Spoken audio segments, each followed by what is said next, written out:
जो इन दो लोकल कवियों के बीच में फंसे हुए सैंडविच की तरह। ये हास्य व्यंग्य के बहुत अद्भुत कवि हैं, वन लाइनर कवि हैं। इन्हें समझ आज अगर आपने पकड़ लिया तो ये बहुत देर तक और बहुत दिनों तक आपको आनंद देंगे।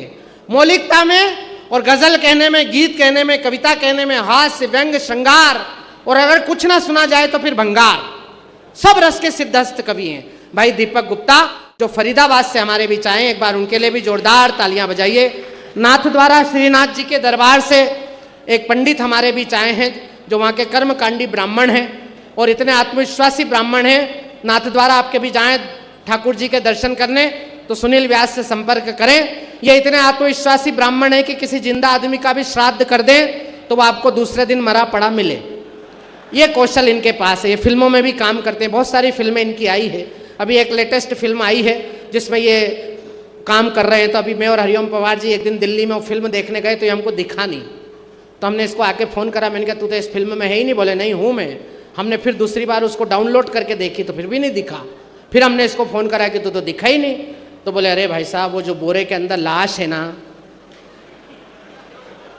वो मैं हूँ। इतना आत्मनिर्भर कवि है। एक बार जरा जोरदार तालियां बजाइए।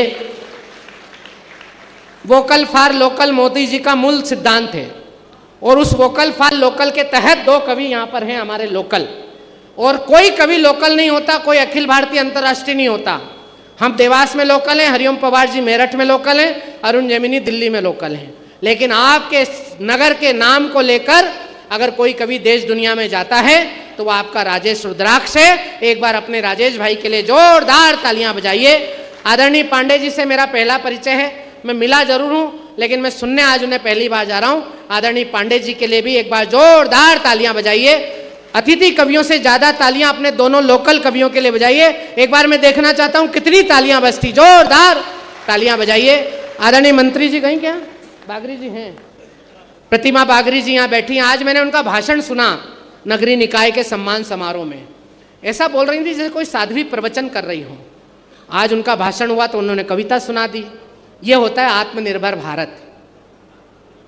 उन्होंने हम कवियों को बताया कि तुम ज़्यादा अकड़ोगे तो एक एक कविता हम मंत्री भी सुना सकते हैं। मतलब मोदी जी का काम नीचे तक बहुत कारीगरी से उतर रहा है। एक बार प्रतिमा बागरी जी ने बच्चियों को लेके, बेटियों को लेके जो कविता पढ़ी है, एक बार तालियां उनके लिए भी बजाइए। आइए मैं माँ की वंदना से इस काव्य समारोह को शुरू करता हूँ। ये अखंड भारत का जो नक्शा यहाँ से वहाँ तक बना है, आपकी तालियां चाहिए। जहाँ बात अच्छी लगे आपकी तालियां उठनी चाहिए। आपकी तालियों से ही इन कवियों का मनोबल बढ़ेगा। जो कुछ लेना देना था वो सब हो चुका है, अब वसूल करना आपको है। अगर वसूल नहीं करा तो ये कवि अपना गला बजाकर चले जाएंगे, लेकिन इनके दिल से अगर कोई बात निकालनी है तो फिर मुझे आपका मन चाहिए। मैं यहाँ पर 4 पंक्तियाँ माँ रेवा से लेकर उस जन्मदायिनी माँ तक जिसने दर्शन सिंह सरी का बेटा जन्मा इस धरती पर, आपकी माँ से लेकर मेरी माँ तक और मेरी माँ से लेकर भारत माता तक 4 पंक्तियाँ पढ़ रहा हूँ कि बहुत रोते हैं पर दामन हमारा नम नहीं होता। और ये पंक्तियां मैं आपके सांसद को समर्पित कर रहा हूं। आप चौथी पंक्ति आपके मन की हो तो अपने जन नेता को जन्मदिन की बधाई देना कि आप भैया आप लोग क्या कर रहे हो? हेलो, जो भी करो चुपचाप करना और ऐसा बिल्कुल मत करना कि हमको मालूम पड़े, वरना हम तुम्हारा खेल 2 मिनट में बंद करवा देंगे। ठीक है ना? बहुत रोते हैं पर दामन हमारा नम नहीं होता। अब जरा कविता सुनने वाले लोग पिपरिया, सुहागपुर, तेंदुखेड़ा, नरसिंहपुर, जहां जहां से भी लोग आए, नर्मदापुरम, आपका मन चाहिए कि बहुत रोते हैं पर दामन हमारा नम नहीं होता। इन आंखों के बरसने का कोई मौसम नहीं होता। मैं अपने दुश्मनों के बीच भी महफूज रहता हूं। मेरी माँ की दुआओं का खजाना कम नहीं होता। थोड़ी सी तालियां कम बजी। अभी इस मोहल्ले में इधर थोड़ा सा लोग हमें घूर घूर के देख रहे हैं।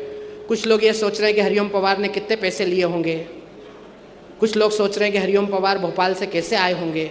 लेकिन आप भी सोचिए मत, आपकी भी तालियां चाहिए। जितने नौजवान बच्चे इस कवि सम्मेलन को सुनने आए हैं, जो दर्शन सिंह जी के साथ कंधे से कंधा मिलाकर राष्ट्र जागरण के कार्य में लगे हैं, विजयपाल, मेरे साथ काम करने वाले मेरे सहकर्मी कार्यकर्ता इस मंच पर हैं।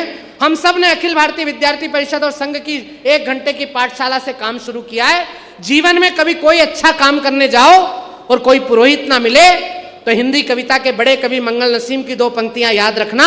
जिन्होंने कहा कि क्या सीरत क्या सूरत है, मां ममता की मूरत है, पांव छुए और काम हुआ, अम्मा एक मुहूर्त है। आपकी बजी हुई तालियों ने बताया कि कवि सम्मेलन का भविष्य बहुत अच्छा होगा। हम बहुत जल्दी डॉक्टर हरिओम पवार तक पहुंचना चाहते हैं। हम सब कवियों ने तय किया है कि हम एक एक प्रतिनिधि कविता पढ़ें, लेकिन अधिकतम समय डॉक्टर हरिओम पवार को हमें इसलिए सुनना है मित्रों कि 20 वर्ष पहले नाम जिस कवि का छपा, 20 वर्ष बाद डॉक्टर हरिओम पवार अगर हमें उपलब्ध हुए हैं तो आज हमें उन्हें मन भर के सुनना है। आइए मां की वंदना से इस काव्य यात्रा को शुरू करता हूं और मां की वंदना के 3 छंद मैं आपके अदालत में पढ़ने जा रहा हूं। एक बार मेरे सम्मान में भी ताली बजाओ। ये यादव बहुल क्षेत्र है, यहां पे मैं बता रहा हूं ये जानकारी आपको, कई लोग मुझे उनसे जोड़ते हैं। मेरे खानदान में किसी ने भी जानवर का चारा नहीं खाया आज तक।